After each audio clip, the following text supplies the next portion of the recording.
Today I find myself at a racetrack, but I'm not here to fire up any sort of exotic equipment. I'm here to test out this Eeco camper van by Suzuki. This is not just any Suzuki Eeco though. This one's got a full-on bachelor apartment on the inside. And I'm here to find out what it's like to spend the day at the racetrack with a camper van slash apartment.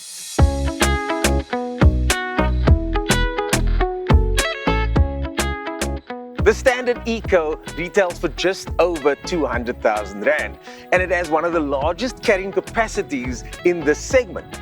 It is, however, teeny tiny inside, but Suzuki says the dynamite comes in small packages. A morning at the track has to start with a cup of coffee and a rusk, and of course you've got all of that available. You've also got a kettle at the back and a hot shower, if you can believe it.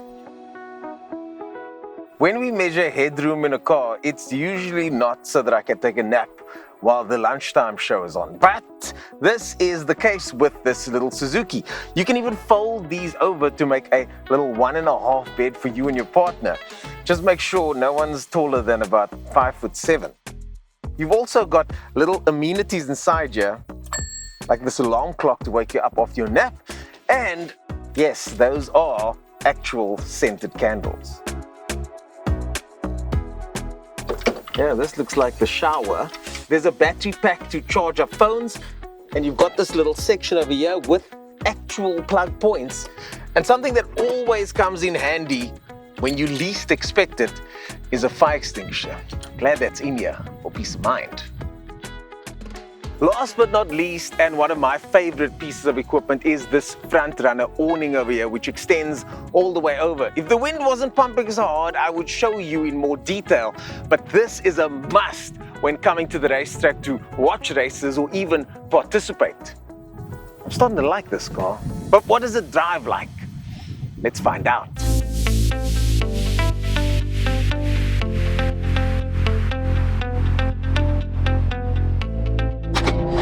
At 205,000 Rand, this car is exceptional value for money in the current climate.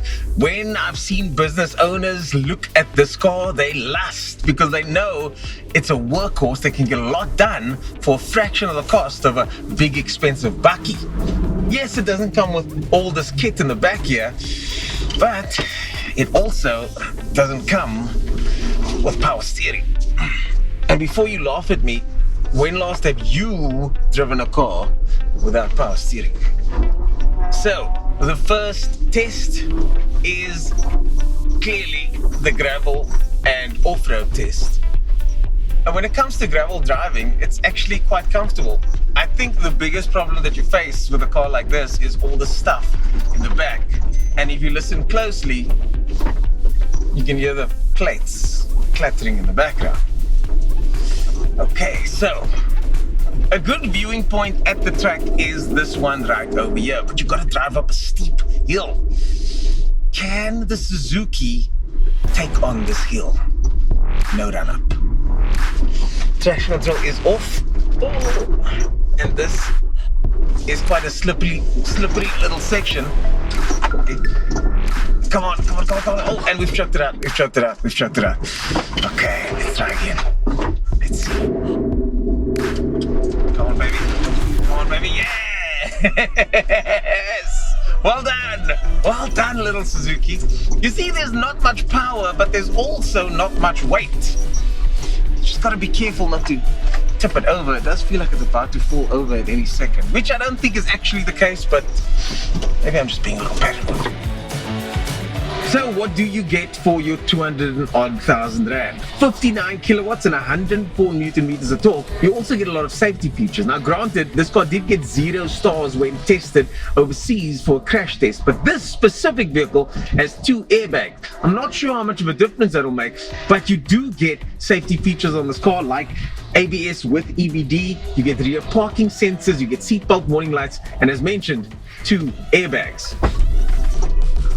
You don't get hill descent assist, and usually I think that's a gimmicky function anyways, but I gotta admit, right now I kinda wish I had it a little bit.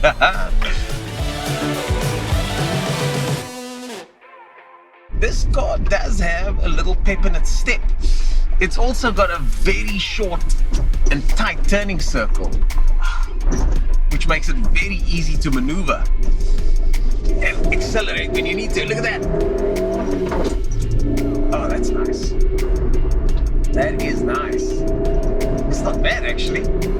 Just be aware that when you are on the highway, you don't really want to cruise much higher than 110 kilometers an hour. Remember they used to call these cars bread vans? Yeah, or half a loaf. Yeah, you try playing with half a loaf and gale force winds and see what happens. Visibility out the car is fantastic. You get a 5-speed gearbox for your trouble, which feels very slick and easy to use. The pedals, however, do feel like they are kind of underneath me, like I'm tramping grapes or something. Fuel consumption is, I don't know. There's no display on this very basic dashboard here to let me know what my fuel consumption is. The claim figure is 5.4 liters per 100, but this car feels very, very frugal indeed. Notably, you do get air conditioning, and this air conditioning unit is very, very good. As they say on Facebook Marketplace, the AC blows cold. The total carrying capacity on this car is 615 kilograms, which is absolutely class leading. But yeah, don't expect to be going out on any romantic dates to the drive-thru with this, with cup holders in the front. No, you will have to be laying in the back for that. You've got a Pioneer sound system in here, which of course is an aftermarket unit. You do get 2 speakers in the front, that's it. And you get a very, very plastic environment, including exposed metals everywhere. But remember, it's a workhorse and it only costs 200,000. Yes, this is a basic package, but it's kind of endearing in a way, isn't it?